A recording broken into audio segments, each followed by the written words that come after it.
네, 여러분 안녕하세요. 제이리치입니다. 오늘 영상에서는 초보 창업자분들께서 상가를 구하실 때 필수로 알아야 될 세 가지 말씀을 드려볼까 합니다. 네, 첫 번째로 제곱미터랑 평의 개념을 알자.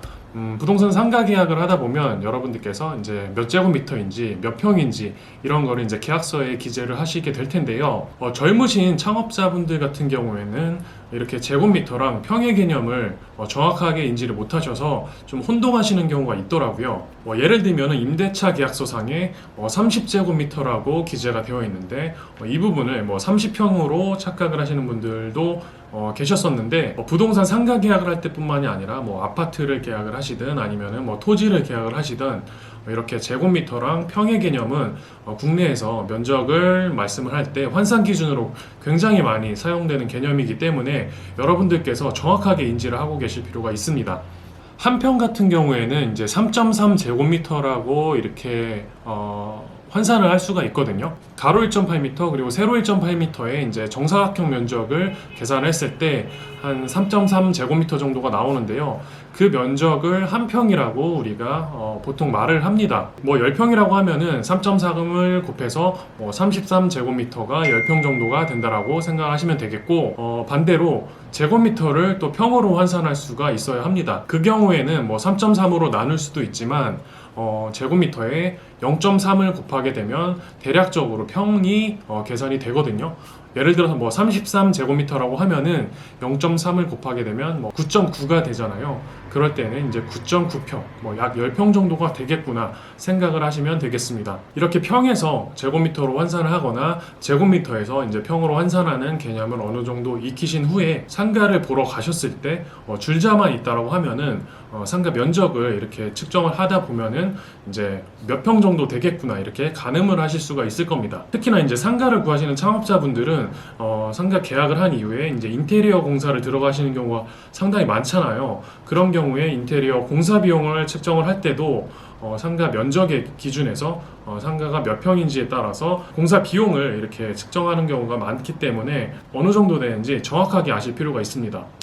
그리고 참고사항으로 상가 계약을 하다 보면 이제 공용면적이라는 개념도 나오고 전용면적 그리고 사용면적 이러한 용어들이 나오게 되는데 실질적으로 상가를 운영하시게 되는 그 계약서상의 면적은 전용면적 그리고 사용면적만 체크를 하시면 됩니다. 둘이 같은 개념인데 공용면적 같은 경우에는 여러분들 상가뿐만 아니라 임차인들이 같이 사용을 하게 되는 복도라든지 아니면 계단이라든지 아니면 지하 주차장이라든지 이러한 면적들을 공용으로 사용을 한다라고 해서 공용면적이라고 표현을 하고요. 계약 기간 동안 주로 사용하게 되는 면적은 사용면적 그리고 전용 면적을 이야기를 합니다. 그래서 공용 면적과 사용 면적을 혼용하시지 않고 정확하게 개념을 익혀두실 필요가 있습니다. 네, 그리고 두 번째로 말씀드릴 사항은 임대료를 계약 면적으로 혹은 사용 면적으로 나눠보자. 이걸 왜 하냐면요. 여러분들께서 이제 상가를 구하실 때 임대료가 싸다 비싸다의 기준을 어떻게 파악을 하실까요? 제가 지금 말씀드리는 방법으로 파악을 하시면 굉장히 비교가 쉬워지는데 예를 들어 보면 계약 면적이 10평인데 임대료가 300만 원인 경우가 있고 계약 면적이 30평인데 임대료가 300만 원인 경우가 있겠죠. 이런 경우에는 계약 면적으로 나눠보면 한 평당 임대료가 각각 앞에 말씀드린 경우에는 30만원 그리고 뒤에 말씀드린 경우에는 10만원 수준이니까 거의 임대료가 한 3배 차이가 나게 되는데 이렇게 동일한 면적을 사용하는 기준을 맞춰 놓은 이후에 상권에 따라서 상가 건물 위치에 따라서 임대료가 싼지 비싼지를 비교할 수 있어야 합니다. 내가 생각했을 때는 이쪽 상권이 더 좋고 이쪽 상가 위치가 더 좋은 것 같은데 임대료로 계약 면적으로 나눠서 비교를 해보니 나는 차라리 이쪽 상권에 있는 임대료가 오히려 더 싼 것 같다. 이쪽 상권이 더 비싼 것 같다.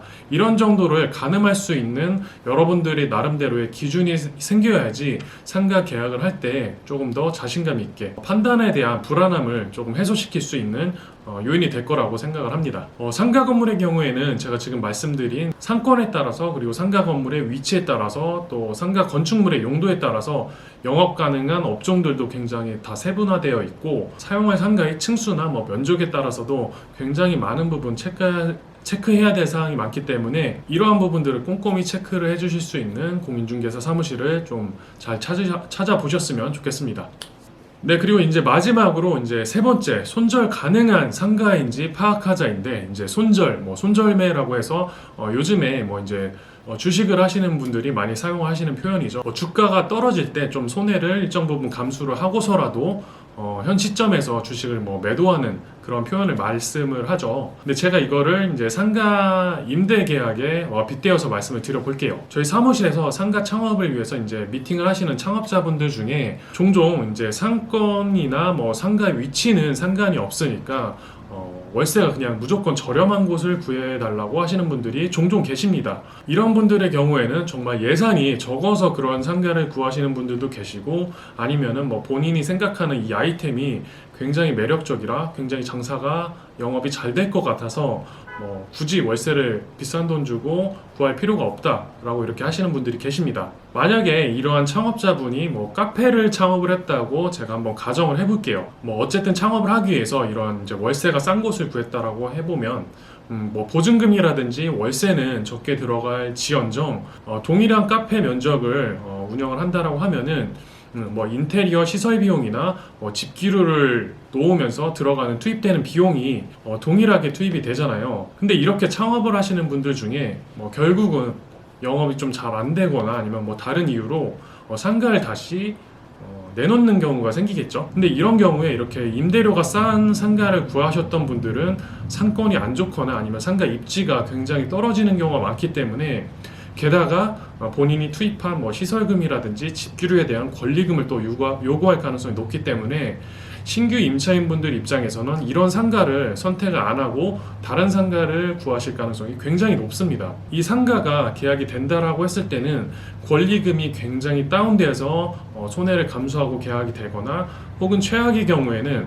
상가 계약이 되지가 않아서 본인이 투자한 시설물들을 다 철거를 하고 오히려 비용을 들여서 상가 계약을 마무리를 주는 경우가 빈번히 발생이 됩니다. 그래서 상가를 처음 구하시는 이제 창업자분들 같은 경우에는 월세가 싼 상가를 구하거나 아니면은 상권이나 상가 입지가 떨어지는 상가를 구할 때에는 이러한 부분이 생길 수 있다는 부분을 인지를 하시고 계약을 하시면 좋을 것 같습니다. 근데 제가 오늘은 이렇게 세 가지 딱 말씀을 드렸는데, 이러한 부분들을 여러분들께서 미리 인지를 하셔서 상가를 구하실 때 안전하게 그리고 꼼꼼히 체크를 하셔서 거래를 하시면 좋을 것 같습니다. 영상이 도움이 되셨다면 좋아요와 구독 부탁드리고 저는 또 다음 영상에서 찾아뵙도록 하겠습니다. 감사합니다.